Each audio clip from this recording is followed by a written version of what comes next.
এনসিপির সদস্য সচিব আক্তার হোসেন বলেছেন, সদ্য বিদায়ী প্রেসিডেন্ট শাহাবুদ্দিন চুপ্পুর সঙ্গে বিএনপির একটি নেগোসিয়েশন হয়েছে। তারা চুপ্পুকে সেফ এক্সিট দিতে চায়।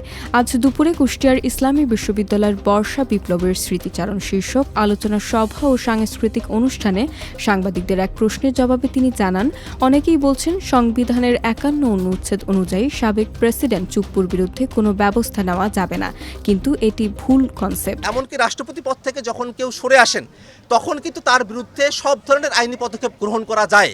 এর আগেও এরশাদ যখন রাষ্ট্রপতির পদ থেকে সরে গেলেন ৬ দিনের মাথায় কিন্তু তাকে গ্রেফতার করা হয়েছিল। অতএব সংবিধানে একটা সেফটি ছিল, একটা ইমিউনিটি ছিল, সেটা রাষ্ট্রপতি পদে থাকাকালীন সময় পর্যন্ত। জুলাই সনদ প্রসঙ্গে অপর এক প্রশ্নের জবাবে আক্তার হোসেন বলেন, বিএনপি ক্ষমতায় এসে গণভোটের রায় মানছে না।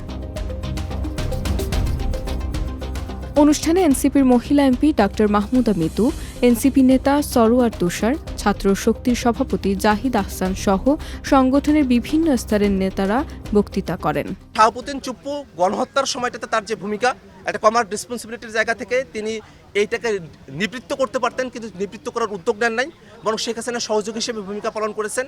এবং তার অতীতের যে অপকর্ম এবং পরবর্তীতে এই বাংলাদেশ রাষ্ট্রকে নিয়ে বিভিন্ন ধরনের যে ষড়যন্ত্র তিনি করেছেন, আমরা জেনেছি ডেইলি স্টারের বরাতে যে লন্ডনে গিয়েও তিনি শেখ হাসিনার সাথে যোগাযোগ করছেন।